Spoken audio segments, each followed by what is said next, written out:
Hello friends, आज हम लोग इंटरनल रिकंस्ट्रक्शन और कैपिटल रिडक्शन का सेकेंड वीडियो देखेंगे। ये वीडियो में हम लोग देखेंगे जो अक्टूबर 2019 में जो क्वेश्चन आया था 20 मार्क्स का, उसको कैसे सॉल्व किया है। तो ये क्वेश्चन जो अक्टूबर 2019 में आया था 20 मार्क्स के लिए आया था, तो इसको लॉजिकली कैसे सॉल्व करना है हम लोग इस वीडियो में चेक करेंगे। तो सबसे पहले हम लोग एक क्विक रिवीजन कर लेते हैं। मीनिंग पार्ट पे मैं अभी नहीं जाऊंगा, आप लोगों मेरा पहला वीडियो देख सकते हैं। मैं इस वीडियो में सिर्फ टिप्स से स्टार्ट करूंगा, कौन कौन सी बेसिक चीज़ आपको याद रखनी है। वो टिप्स अगर आपने याद रखा तो लॉजिकली आप एंट्री पास कर पाओगे और लेजर बना पाओगे कैपिटल रिडक्शन का। तो सबसे पहले हम लोग गो थ्रू करते हैं टिप्स जो दिया था। पहला टिप्स था कि assets always shows debit balance. दूसरा था liability always shows credit balance. Third is any increase in debit always debit, any decrease always credit. तो डेबिट को अगर इंक्रीज करना है तो डेबिट करना है और डिक्रीज करना है तो अपोजिट। सेम वे में any increase in credit always credit, any decrease always debit. तो इन शॉर्ट इसका बोलने का मतलब ये है, अगर कोई आइटम डेबिट है उसको बढ़ाएंगे इंक्रीज करेंगे तो डेबिट ही करना है, कोई आइटम क्रेडिट है उसको बढ़ाएंगे तो क्रेडिट ही करना है। तो इन शॉर्ट इंक्रीज करने के लिए सेम इफेक्ट, डिक्रीज करने के लिए अपोजिट। तो डेबिट को इंक्रीज करना है तो डेबिट, क्रेडिट को इंक्रीज करना है तो क्रेडिट, और डिक्रीज करने के लिए अपोजिट। तो डेबिट को डिक्रीज करने के लिए क्रेडिट और क्रेडिट को डिक्रीज करने के लिए डेबिट। तो ये याद रखना है आपने को। Next is when ever money comes in, जब पैसा आता है तो बैंक अकाउंट को डेबिट करना है। When ever money goes out तो टू बैंक लिखना है उसको। टू मीन्स वहाँ तक, बाय मीन्स उतने से। लास्ट वन हम लोग ने देखा था, all intangible and fictitious asset should be written of weather given in question और नॉट। जितने भी इंटेंजिबल और फिक्टिशियस एसेट्स हैं उनको राइट ऑफ करना है। रिटर्न ऑफ का दूसरा वर्ड आता है वेव्ड ऑफ, फॉरगो। ये कोई भी वर्ड आएगा इसका मतलब है उसको क्वेश्चन में से हटाना है। तो क्वेश्चन में दिया हो या नहीं दिया हो, all intangible asset and fictitious asset should be written of. एक और पॉइंट हम लोग जैसे जैसे आगे क्वेश्चन करते जाएंगे तो इंक्रीज करते रहूँगा मैं टिप्स में। तो 9 टिप्स मैंने आपको दिया था, लॉजिक दिया था। अब ये 10th टिप्स आपको मैं दे रहा हूँ।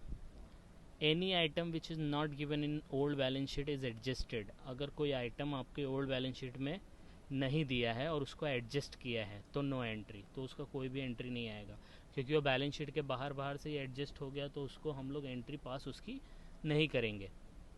But if the same was paid और received then entry will come. लेकिन बाहर का कोई आइटम और उसको पे कर रहे हैं या रिसीव्ड कर रहे हैं तो एंट्री आएगा। क्यों आएगा? क्योंकि उसका इफेक्ट कैश बैंक पे जाएगा और कैश बैंक हमेशा बैलेंस शीट में होता है, तो इसलिए उसका एंट्री आएगा। तो example preference dividend paid, reconstruction expenses paid, ये आपको क्वेश्चन इधर पे दिया है। तो ये एग्जाम्पल हम लोग को याद रखना है। तो ये 10 पॉइंट लेके अगर हम लोग चलेंगे तो 80%, 80 to 90% तक आप क्वेश्चन सॉल्व कर पाएंगे। तो नेक्स्ट हम लोग देखेंगे कि जो बोर्ड में क्वेश्चन आया था अक्टूबर 2019 में, वो दिया है। तो यहाँ पे देखो, ये सेकंड क्वेश्चन पूछा था 20 मार्क्स के लिए। Following is the balance sheet of Falguni limited, और बैलेंस शीट दिया है, टोटल है बैलेंस शीट का 24 lakh and 24 lakh. The shareholder and the board of directors sanctioned the scheme of reconstruction and the following adjustments should be considered. Preferred dividend are in arrears. यहाँ पे देखो एक concept आया, ये हम लोग को देखना है। तो अरियर्स है, प्रेफरेंट डिविडेंड अरियर्स है कितना? 4 ईयर्स के लिए। ओके, तो 4 ईयर्स के लिए अरियर्स है। इसके बाद हम लोग देखेंगे कुछ एडजस्टमेंट दिया है, 1 2 3 4 5 6 एडजस्टमेंट। तो एक एक करके हम लोग एडजस्टमेंट देखेंगे, लेकिन उससे पहले चेक कर लेते क्या बनाना है। तो नीचे अगर आपको दिखा होगा, पास necessary journal entries, journal entry पास करनी है, and prepare the capital reduction account and balance sheet. ये 3 चीज़ हमने बनानी है। तो ये क्वेश्चन में हम लोग सिर्फ देखेंगे कि जर्नल एंट्री कैसे पास करना है और कैपिटल रिडक्शन अकाउंट कैसे बनाना है। तो ये 2 चीज़ देखेंगे। फिर जैसे जैसे हम लोग वीडियो में आगे बढ़ते जाएंगे तो हम लोग एक एक करके बैलेंस शीट को भी रेफ़र करना स्टार्ट करेंगे। तो हम लोग स्टार्ट करते हैं। सबसे पहला देखो, यहाँ पे दिया है आपका the preference shares are to be reduce to 50 each. तो यहाँ पे दिया है पहला entry, the preference share are to be reduce to 50 each. तो चेक करने का प्रेफरेंस शेयर्स कितना है, तो प्रेफरेंस शेयर्स ऑलरेडी कितने का दिया है 100, उसको रिड्यूस कितने पे करना है 50। तो इसका मतलब ये ऑलरेडी 100 का दिया है इधर पे, और उसको रिड्यूस कितने पे करना है हम लोग को 50 पे करना है। तो 100 को हटाना पड़ेगा। अब ये 100 किधर दिया है, लायबिलिटी साइड में दिया है कि नहीं दिया। और लायबिलिटी हमेशा क्या होता है, क्रेडिट होता है। तो क्रेडिट को अब हटाना है, हटाना मतलब डिक्रीज करना है। तो क्या करेंगे आप, तो लायबिलिटी क्रेडिट होता है और क्रेडिट को हटाने के लिए हम लोग क्या करेंगे, डेबिट। तो एंट्री क्या बनेगी, 100 रुपये वाले को हटाओ और 50 वाले को लेके आओ। ये मैं नहीं बोल रहा हूँ, क्वेश्चन में दिया है यहाँ पे बोला है ना 50 ईच करना है। तो ये 100 को हटाना पड़ेगा यहाँ से। तो 100 क्या लायबिलिटी में है, लायबिलिटी क्रेडिट होता है, जब हटाएंगे तो क्या होगा, डेबिट। तो जनरल एंट्री क्या बनेगी, 10% preference shares of ₹100 each account debit to preference shares of ₹50 each to capital reduction. क्योंकि जो भी इंक्रीज और डिक्रीज होता है वो कैपिटल रिडक्शन में ही जाता है, ये याद रखना है। तो नेक्स्ट एंट्री जो आपकी बनेगी ये बनेगी। तो इधर देखो आप, preference share capital account debit 100 rupees to preference share capital at the rate of 50 to capital reduction. एक बार एंट्री बन गई तो अमाउंट डालने में कुछ नहीं है, क्योंकि हम लोग को पूरा 4 लाख हटाना है और उसकी जगह पे 50 आया। अब ये 50 का 2 लाख कैसे आएगा, जब 100 का वैल्यू 4 लाख है तो 50 का कितना, हाफ ही होगा ना, 2 लाख। तो बैलेंस जो भी रिडक्शन होगा कैपिटल रिडक्शन में जाएगा। ओके, तो ये जर्नल एंट्री आपको समझना है। अब देखो सेकेंड वाला हम लोग देखते हैं, उसी का पार्ट है यहाँ पे। The equity shares of ₹2 each means preference shares are to be reduce to 50 each. फिर बोला है equity shares of ₹2 each, equity share को भी रिड्यूस करना है। तो चेक करो इक्विटी शेयर कितने का है, इक्विटी शेयर है 10 रुपये का। 10 रुपये को कितने पे रिड्यूस करना है, 2 रुपये पे करना है। इसका मतलब ये 10 को हटाना है और 2 को लेके आना है। अब ये 10 किधर है, लायबिलिटी में, लायबिलिटी मतलब क्रेडिट, क्रेडिट को हटाएंगे तो क्या हो जाएगा, डेबिट हो जाएगा। तो एंट्री बन गई हमारी, equity share of ₹10 each account debit. उसकी जगह पे कौन सा आ रहा है, 2 इक्विटी शेयर ऑफ ₹2 ईच, और जो भी डिफरेंस आएगा कैपिटल रिडक्शन में। तो नेक्स्ट एंट्री आपकी जो बनेगी वो बनेगी ये, equity share of ₹100 each account debit पूरा amount, 2 equity share of ₹2 each 2 lakh और कैपिटल रिडक्शन। आप लोग सोचेंगे ये 2 लाख कहाँ से आया, आप इसको क्रॉस मल्टीप्लाई भी कर सकते हैं। जब 10 रुपये का भाव 10 लाख को रिप्रेजेंट करता है तो 2 का कितना होगा, 2 ही लाख होगा ना। क्रॉस मल्टीप्लाई आप करके देख सकते हो। तो यहाँ 2 लाख आएगा और जो भी डिफरेंस जाएगा किधर जाएगा, कैपिटल रिडक्शन में। एकदम सिंपल एंट्री है, बस लॉजिक से जाएंगे तो समझ में आएगा, रट्टा मारेंगे तो आपको ये याद नहीं होगा। तो ये चीज़ हम लोग को ध्यान रखना है। नेक्स्ट देखते क्या दिया है, उसी का देखो एक पार्ट और बचा है। Preferent dividend of the preferent dividend is in arrear 75% to be waived and remaining to be paid in cash. अब सबसे पहला प्रेफरेंस डिविडेंड चेक करो, इधर है, नहीं दिया है। यहाँ पे देखो आप, नहीं दिया है। तो कहीं पे भी नहीं है, बैलेंस शीट का आइटम नहीं है। और बैलेंस शीट के आइटम को अगर एडजस्ट करेंगे तो उसका एंट्री नहीं आता है, हाँ, क्योंकि वो बैलेंस शीट में है ही नहीं। लेकिन अगर उसका कुछ पेड या रिसीव्ड हुआ तो उसका इफेक्ट आएगा, क्योंकि वो बैलेंस शीट को इफेक्ट करने वाला। तो देखो यहाँ पे कितना दिया है, ऑलरेडी यहाँ पे दिया था preferent dividend are in arrear for 4 year. अब यहाँ पे प्रेफरेंट डिविडेंड है नहीं, तो निकलेगा किस पे, तो प्रेफरेंट डिविडेंड बिलोंग करता है किसको, प्रेफरेंस शेयर्स को। तो प्रेफरेंस शेयर्स कितना दिया है, 4 लाख दिया है। 4 लाख का 10% कितना होता है, 40,000 होता है। तो 40,000 फॉर 1 ईयर, तो 40,000 इंटू 1 ईयर, और यहाँ पे कितने साल का दिया है, 4 साल का। तो 40,000 इंटू 4 तो कितना हो गया, 1,60,000। तो 1,60,000 अरियर है। और अरियर आपको अभी सिर्फ ये याद रखना, आउटस्टैंडिंग। तो 1,60,000 अरियर है, उसमें से 75 वेव्ड किया। 75 वेव्ड मतलब हटा दिया तो बाहर से बाहर ही एडजस्टमेंट हुआ, इसका एंट्री नहीं आएगा, जैसे हम लोग ने टिप्स में देखा था। लेकिन रिमेनिंग टू बी पेड, कुछ पे हुआ, कुछ रिसीव्ड हुआ, तो उसका एंट्री पास करना पड़ेगा। तो 75% वेव्ड किया और बैलेंस टू बी पेड। तो अगर आप लोग निकालोगे 1,60,000 का 75 कुछ आता है 1,20,000, तो बैलेंस कितना बचा, 40,000 को आप पे करोगे। अब पे कर रहे हो, कौन कर रहा है, कंपनी पे कर रहा है। कौन कर रहा है, कंपनी पे कर रहा है। पैसा आएगा कि जाएगा? जाएगा। जब पैसा आता है तो डेबिट करते, जाता है तो क्रेडिट। क्रेडिट कैसे लिखते हैं? To bank, to cash bank. किसको पे कर रहे हैं? बाहर का आइटम है तो बैलेंस शीट का तो नाम आएगा ही नहीं, तो हम लोग यहाँ पे लिखेंगे capital reduction to bank account. तो आपकी जो नेक्स्ट एंट्री बनेगी वो बनेगी capital reduction account debit to bank account 40,000। थोड़ा कॉम्प्लिकेटेड लगेगा आपको, लेकिन एक बार आप समझ के देखेंगे, बार बार वीडियो को रेफ़र करेंगे तो आपको समझ में आ जाएगा कि क्या बोला गया है इधर पे। ओके, 4 साल का डिविडेंड अरियर था, 4 साल का, तो 1 साल का 40,000 आया, 4 साल का 1,60,000 हो गया। वो 60,000 में 1,60,000 में से 75 वेव्ड हुआ, तो बाहर का बाहर ही चला गया, उसकी एंट्री नहीं आएगी क्योंकि बैलेंस शीट में वो अमाउंट है ही नहीं, राइट। तो बचा 40,000 पे कर रहे हैं, तो पे करने की वजह से कैश बैंक पे इफेक्ट आ रहा है, इसलिए उसका एंट्री पास करेंगे। अब आप लोग बोलेंगे सर ये कैपिटल रिडक्शन की जगह हम लोग प्रेफरेंस डिविडेंड लिख सकते हैं क्या? नहीं लिख सकते, क्योंकि ये बैलेंस शीट में अमाउंट नहीं है, ये बैलेंस शीट में आइटम नहीं है। अगर बैलेंस शीट में प्रेफरेंस डिविडेंड होता और उसको पे करते तो कैपिटल रिडक्शन की जगह पे क्या लिखते? Preference dividend. तो यहाँ पे एक और चीज़ हम लोग को पता चले कि जो आइटम बैलेंस शीट में होता है उसको हम लोग एडजस्ट कर रहे हैं तो उसका नाम आता है, और जो चीज़ को हम लोग एडजस्ट कर रहे हैं कैश बैंक के थ्रू और वो बैलेंस शीट में नहीं है तो उसकी जगह पे क्या लिखने का? कैपिटल रिडक्शन लिखने का। ओके, चलो नेक्स्ट एंट्री की तरफ जाते हैं। नेक्स्ट एंट्री दिया है, देखो बहुत इंपॉर्टेंट है। द डिबेंचर होल्डर, डिबेंचर के बारे में बोला है, to take over plant and machinery of ₹6,50,000। बोला है कि भाई प्लांट एंड मशीनरी लेके जाए। डिबेंचर कितना अमाउंट दिया है? 7.5 लाख दिया है, बराबर है।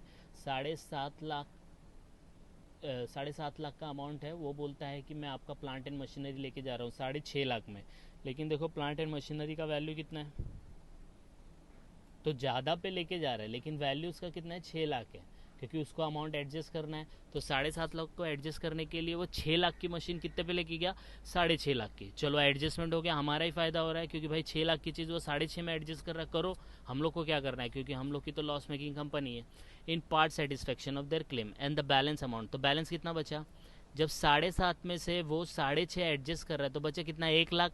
अब 1 लाख को किस में कन्वर्ट कर दिया उसने? 13% डिबेंचर। अब ये देखने में थोड़ा डरावना लग रहा है लेकिन बहुत सिंपल है। मतलब ये जो डिबेंचर आपको यहाँ पे दिया है 12%, ये 7.5 लाख का पूरा एडजस्टमेंट हो गया, मतलब पूरा एडजस्ट कर दिया इसको। बैलेंस शीट का आइटम है, लाइबिलिटी है। लाइबिलिटी मतलब क्रेडिट होता है। ये चाहिए तो आप लोग एग्ज़ाम में ऐसा लिख लेने का कि आपको कोई कन्फ्यूजन ना हो, और यहाँ पे जो भी आइटम आएगा वो क्या होगा? डेबिट होगा। तो ये क्रेडिट है। अब ये क्रेडिट है तो इसको यहाँ से हटाना पड़ेगा ना, क्योंकि इसको हम लोग ने 6.5 लाख का मशीन भी दे दिया और बाकी कन्वर्ट भी कर दिया, तो इसको यहाँ से हटाना पड़ेगा। तो लाइबिलिटी है, लाइबिलिटी क्रेडिट है। जब इसको हटाएंगे, हटाएंगे मतलब डिक्रीज करेंगे तो डेबिट करेंगे, तो एंट्री क्या बनेगी? 12% डिबेंचर अकाउंट डेबिट 7.5 लाख, और उसकी जगह पे क्या क्या आ रहा है? प्लांट एंड मशीनरी और 13% डिबेंचर। तो आपकी जो जर्नल एंट्री बनेगी वो कुछ इस तरीके से बनेगी। Debenture account debit 7.5 lakh to plant and machinery, क्योंकि उसकी जगह प्लांट एंड मशीनरी जा रहा है। हम लोग 6.5 लाख नहीं लिखेंगे, सिर्फ 6 लाख लिखेंगे। क्यों 6 लाख लिखेंगे? क्योंकि प्लांट एंड मशीनरी का वैल्यू 6 लाख है, वो लेके उतने पे जा रहा है, तो हम लोग क्या करें? अभी जैसे कोई आप आम लेने जाते हो, आम वाला बोलता है 100 रुपये किलो, लेकिन आपको सुनाई नहीं दिया और आपने 120 रुपये दे दिया, तो और उसने रख लिया, ना आपने बोला कुछ ना उसने कुछ बोला, लेकिन उसका जो आम बेचने वाला है उसका वैल्यू तो सिर्फ 100 रुपीज़ का ही कम होगा ना, 120 का थोड़ी कम होगा, उसको तो 20 रुपये प्रॉफिट हो गया। तो इसलिए यहाँ पे हम लोग क्या करेंगे? 6 लाख ही लिखेंगे, 6.5 लाख नहीं लिखेंगे। और बैलेंस उसको कितना बचा? जब 7.5 लाख में 6.5 एडजस्ट किया तो बैलेंस बचा 1 लाख। 1 लाख को किस में कन्वर्ट कर दिया? डिवेंचर। तो 13% डिवेंचर लिख देने का। अभी भी टैली नहीं हो रहा है, देखो 7.5 लाख और ये दोनों को मिलाएंगे तो 7 लाख, डिफरेंस कितना है? 50,000। 50,000 को हम लोग डालेंगे कैपिटल रिडक्शन में। ये चीज़ याद रखनी है, कोई भी इंक्रीज़ हो कोई भी डिक्रीज़ हो आपको कैपिटल रिडक्शन में ही डालना है, ये याद रखना है। और एक और चीज़, इनको रट्टा नहीं मारना, रट्टा मारोगे तो ये बिल्कुल दिमाग में नहीं बैठेगा। थोड़ा लॉजिकली जाओ, 1-2 बार वीडियो देखो, रेफ़र करो, ऑटोमेटिकली आपको समझ में आएगा। ठीक है, नेक्स्ट जर्नल एंट्री। नेक्स्ट यहाँ पे दिया है आपका bills payable to be paid off and creditor agree to be waive 20,000। तो देखो दो के बारे में बोला है। अभी हम लोग को इसमें एकदम इन डेप्थ के लिए नहीं जाना, क्योंकि टीवाई लेवल पे ज़्यादा इन डेप्थ नहीं पूछता है, लेकिन बिल्स पेएबल को पेड किया है ना। तो बिल्स पेएबल कितना है यहाँ पे 60,000 है, पे कर रहे हैं, पैसा आ रहा है कि जा रहा है, पेड बोला है ना, पेड और रिसीव्ड बोला तो कैश का लेन देन होना है। पेड कर रहा है कौन कर रहा है, कंपनी, कंपनी कर रहा है मतलब पैसा जा रहा है। तो ये याद रखना, जब पैसा आता है तो बैंक को डेबिट, पैसा जाता है तो बैंक को क्रेडिट, तो टू बैंक आएगा, तो टू बैंक। ऊपर क्या आएगा फिर डेबिट में, बिल्स पेबल आएगा, क्योंकि बिल्स पेबल बैलेंस शीट में दिया है, तो जो आइटम बैलेंस शीट में दिया और उसको हम लोग पे कर रहे हैं, एडजस्ट कर रहे हैं, तो उसका नाम आएगा। लेकिन कौन सा आइटम जो बैलेंस शीट में नहीं है और उसको एडजस्ट करेंगे तो कैपिटल रिडक्शन का नाम आएगा। ठीक है, तो बिल्स पेबल को पे कर रहा है, तो पे करेगा, पैसा जाएगा, तो टू बैंक। किसको जा रहा है बिल्स पेबल को, तो bills payable account debit to bank account. तो नेक्स्ट एंट्री आपकी बनेगी bills payable account debit to cash bank 60,000। I hope आपको ये समझ में आ रहा है, एक बार रेफर करेंगे तो प्रॉपरली आपको समझ में आ जाएगा। नेक्स्ट देखो क्या बोला है उसी के बाद, creditor are agree to waive 20,000। तो क्रेडिटर का वैल्यू देखो यहाँ पे दिया है 1,40,000, तो पूरे को एडजस्ट नहीं करना है, सिर्फ 20,000। वेव बोला है, वेव, फोरगो, फोरगोन, रिटर्न ऑफ, ये सब का मतलब होता है हटा दो। तो क्रेडिटर का 20,000 हटाना है, 1,40,000 नहीं हटाना है, 20,000 हटाना है। क्रेडिटर किधर खड़ा है, क्रेडिटर लाइबिलिटी में खड़ा है, और लाइबिलिटी क्या होता है, क्रेडिट होता है, और जब उसको हटाएंगे तो क्या आएगा, डेबिट होएगा। तो creditor account debit to capital reduction, तो ये आपका नेक्स्ट एंट्री आएगा, creditor account debit to capital reduction 20,000। बहुत सिंपल जर्नल एंट्रीज है, रट्टा नहीं मारना, बाय हार्ट नहीं करना, नहीं तो नहीं समझ में आएगा। लॉजिकली जाओ तो आपको समझ में आ जाएगा। नेक्स्ट है all intangible and fictitious asset are to be written off. ये ऐसा एडजस्टमेंट है कि इसमें अगर आप को ये एडजस्टमेंट दिया नहीं होगा तो भी ये हटाना ही है, ऑल इंटेंजिबल और फिक्टिशियस। तो चेक कर लेते हैं, देखो फिक्टिशियस और इंटेंजिबल सब एसेट है, तो यहाँ पे आएगा लैंड एंड बिल्डिंग टेंजिबल होता है, प्लांट टेंजिबल, फर्नीचर देखो गुडविल है इंटेंजिबल, पेटेंट है इंटेंजिबल, स्टॉक नहीं आता, डेटर नहीं, बिल्स रिसीवेबल नहीं, profit and loss and preliminary, ये 4 आइटम है। अब इनका अमाउंट याद रखो आप, 25,000, 15,000, 8 लाख और 90,000। तो इनको हटाना है, वेव करना है, रिटर्न ऑफ करना है। कौन से साइड खड़ा है ये, कौन से साइड खड़ा है, डेबिट साइड खड़ा है। हटाएंगे, हटाएंगे मतलब डिक्रीज करना है, तो डेबिट को हटाएंगे तो क्या आएगा, क्रेडिट होएगा, अपोजिट जाने का मतलब। कुछ भी अगर उसमें कमी आती है तो अपोजिट, और कुछ भी इंक्रीज होता है, बढ़त होती है तो डेबिट। तो डेबिट को हटाएंगे तो क्या आएगा, क्रेडिट। तो to goodwill, to patent, to profit and loss, to preliminary. तो ऊपर क्या आएगा, जो कुछ भी इंक्रीज और डिक्रीज होता है कहाँ पे जाता है, कैपिटल रिडक्शन। तो अपना एंट्री बनेगा capital reduction account debit to goodwill, to patent, to profit and loss, to preliminary. एक साथ भी पास कर सकते हैं, अलग अलग भी पास कर सकते हैं। तो आपकी next entry would be capital reduction account debit to goodwill, to preliminary, to profit and loss, to patent. जो भी है अमाउंट यहाँ पे वहाँ से देख के लिख सकते हो, 25, 90, 80, 8,15,000। तो आप होप ये आपको समझ में आ गया होगा, बहुत सिंपल एंट्री है। अब नेक्स्ट हम लोग बढ़ते हैं, most important, the following asset to be valued as follows. Value करना है किस पे, देखो फर्नीचर दिया है, तो फर्नीचर को कितने पे वैल्यू करना है, 30,000 पे वैल्यू करना है। तो चेक करने का फर्नीचर है कितने का, तो फर्नीचर यहाँ पे 35 है, तो 35 को 30 पे वैल्यू करना है। अब आप लोग बता सकते हो, एकदम सिंपल सा है, बच्चे को भी पूछेगा तो बताएगा।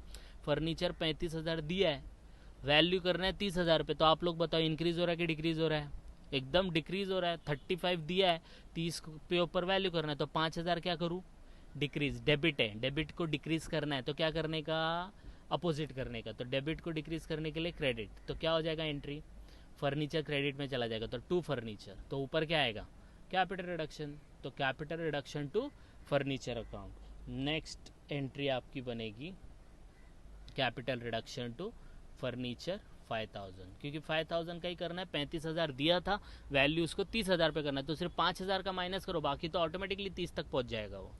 अंडरस्टूड। नेक्स्ट है स्टॉक 60,000, तो स्टॉक को 60 पे करना है, तो स्टॉक चेक करने का कितना है, 80 दिया है, 80 दिया है और उसको वैल्यू 60 पे करना है, तो 20,000 का क्या करूँ, वही है, सेम रिड्यूस करना है, डेबिट है, रिड्यूस करेगा तो क्रेडिट, तो टू स्टॉक, तो capital reduction to stock account 20,000। तो यहाँ पे आप चेक कर सकते हो। Next, land and building 6 lakh, land and building को 6 लाख, तो लैंड एंड बिल्डिंग देखो आपका यहाँ पे है 6.5 लाख दिया है। तो लैंड एंड बिल्डिंग 6.5 लाख दिया है, उसको कितने पे वैल्यू करना है, 6 लाख। ये भी डिक्रीज हो रहा है, तो डेबिट है, डिक्रीज करेगा तो क्या आएगा, क्रेडिट होएगा। तो टू लैंड एंड बिल्डिंग, तो ऊपर क्या आएगा, कैपिटल रिडक्शन, तो सेम एंट्री आएगा, capital reduction account debit to land and building 50,000 50,000। आप कंबाइंड भी पास कर सकते हो, कोई प्रॉब्लम नहीं है। लास्ट वन, डेटर 70,000, चेक करो डेटर कितना है 90, ये भी देखो 15,000 का रिडक्शन हो रहा है। तो सेम एंट्री, डेटर है, डेबिट को डिक्रीज करेगा तो क्रेडिट, तो टू डेटर, ऊपर क्या आएगा, कैपिटल रिडक्शन, तो capital reduction account debit to sundry debtor. तो next entry would be capital reduction to debtor account 20,000। Is that clear? तो ये ध्यान से देखना है, एकदम लॉजिकली जाओ तो आपको समझ में आएगा।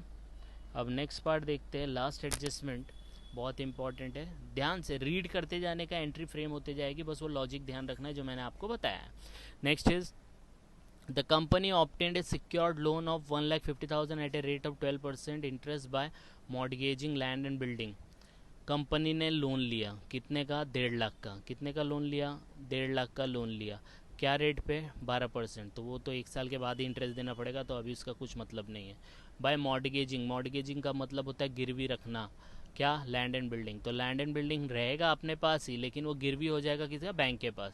कितने का लोन लिया, 1,50,000। तो बड़ा ध्यान से सोचना है, लोन लिया किसने लिया, कंपनी ने लिया। कंपनी जब लोन लेती है, अब पैसा आएगा कि जाएगा, पैसा आएगा जब लोन ले रही है तो कैश बैंक अकाउंट डेबिट, जब पैसा आता है तो बैंक को डेबिट, जाता है तो टू बैंक, तो बैंक अकाउंट डेबिट टू।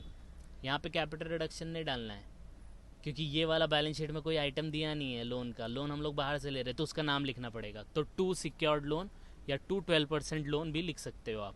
तो बैंक अकाउंट डेबिट, क्योंकि पैसा आ रहा है 1.5 lakh, to secured loan 12% secured loan 1,50,000। तो next entry would be cash bank account debit to bank account 1,50,000 1,50,000। एकदम सिंपल है, अंडरस्टूड। टू बैंक लोन की जगह 12% बैंक लोन भी लिख सकते हैं, 12% सिक्योर्ड लोन भी लिख सकते हैं, जो लिखना है लिख सकते हो आप, सिंपल है। ओके, अब उसका नेक्स्ट आधा पार्ट पढ़ते हैं। फॉर क्यों लिया, for repayment of bank overdraft, bills payable and reconstruction expenses. देखो 3 को पे करने के लिए इसको 20,000 पे करना है, बैंक ओवरड्राफ्ट, बिल्स पेएबल और रिकंस्ट्रक्शन। तो बिल्स पेएबल ऑलरेडी पे हो चुका है, तो उसको नहीं करेंगे। तो बैंक ओवरड्राफ्ट और रिकंस्ट्रक्शन एक्सपेंसेस कितना है, 20,000। तो बैंक ओवरड्राफ्ट देखो अपने पास कितना दिया है, 50,000, और रिकंस्ट्रक्शन एक्सपेंसेस बैलेंस शीट में नहीं है कहीं पे भी, लेकिन यहाँ है 20,000। तो इन दोनों को पे करना है, तो एक एक करके पे करेंगे। बैंक ओवरड्राफ्ट पे कर रहा है, कंपनी पे कर रहा है। जब पैसा आया था तो बैंक को डेबिट किया था, लोन लिया तो, अब पैसा जा रहा है तो टू बैंक करेंगे, तो टू बैंक।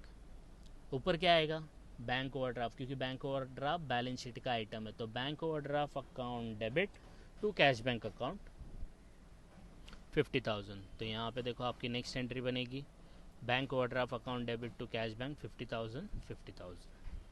अब सेम वे में रिकंस्ट्रक्शन एक्सपेंसेस भी पे किया, देखो 20,000 नीचे दिया है, लेकिन अगर आप चेक करेंगे रिकंस्ट्रक्शन एक्सपेंसेस यहाँ पे कहीं पे भी नहीं दिया है।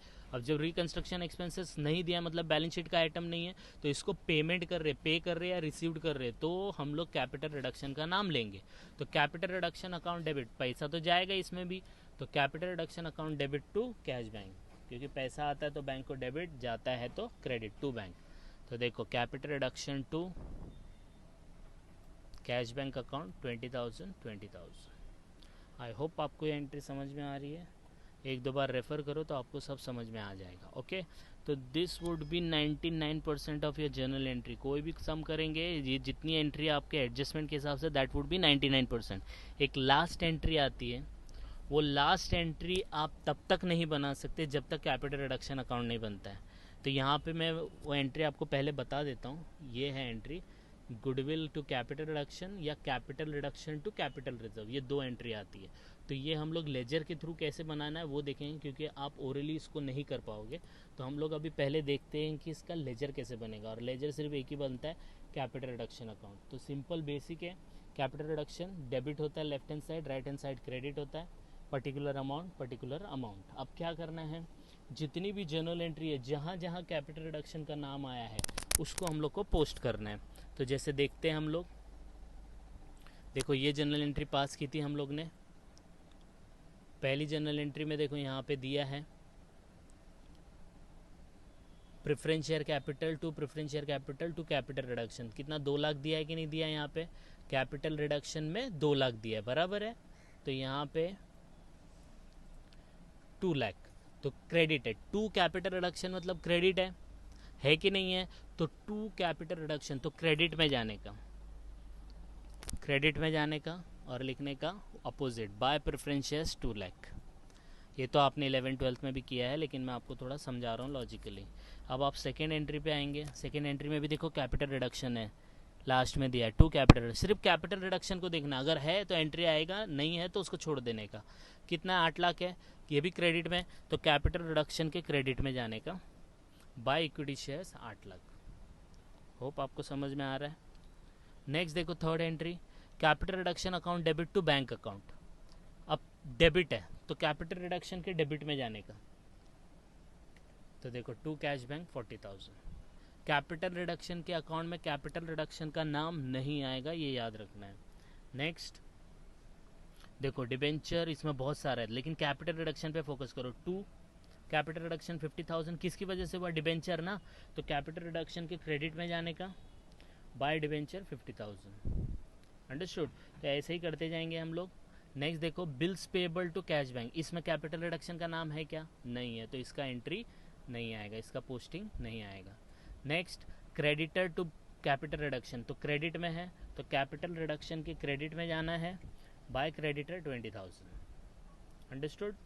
नेक्स्ट देखो कैपिटल रिडक्शन अकाउंट डेबिट, और ये 4 आइटम है, तो डेबिट है तो डेबिट में जाओ।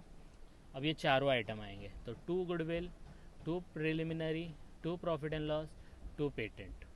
एकदम सिंपल वे में दिया है, आपको समझ में आएगा।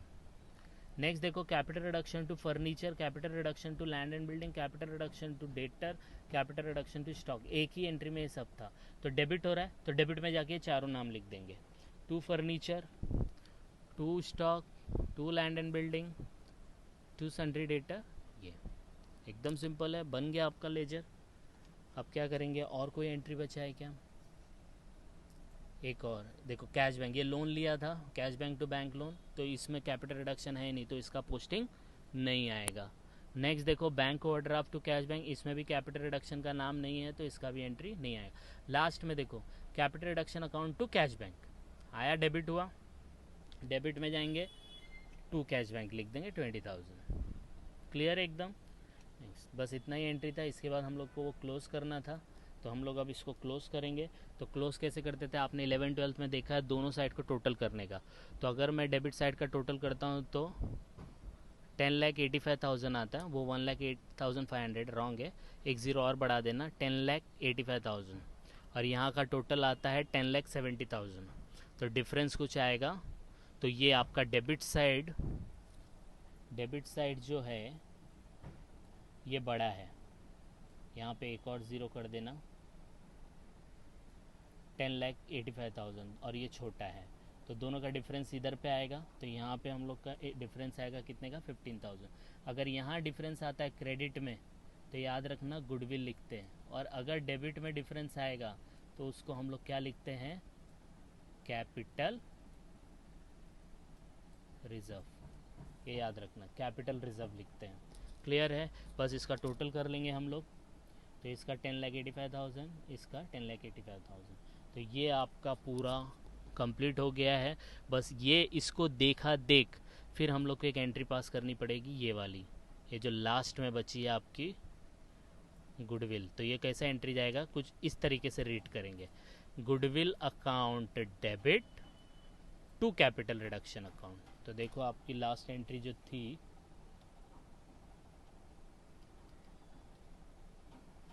देखो goodwill account debit to capital reduction account यहाँ पे दिया है 15,000। तो यह आप बगैर लेजर के बना पाओगे? नहीं बना पाओगे, तो इसलिए बना के देख लेने का। क्रेडिट में डिफरेंस आया, याद रखना this is for the first time in Mumbai university exam. ये पहली बार गुडविल आया क्रेडिट साइड में, अदरवाइज डेबिट में ही आता था कैपिटल रिजर्व करके।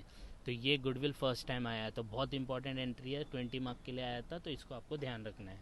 ठीक है, ये हम लोग ने बनाया था। ओके, तो दिस इज़ ऑल अबाउट।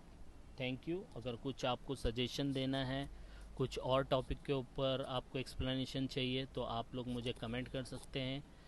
और कैसा लगा वीडियो, लाइक करें और सब्सक्राइब करें। Thank you.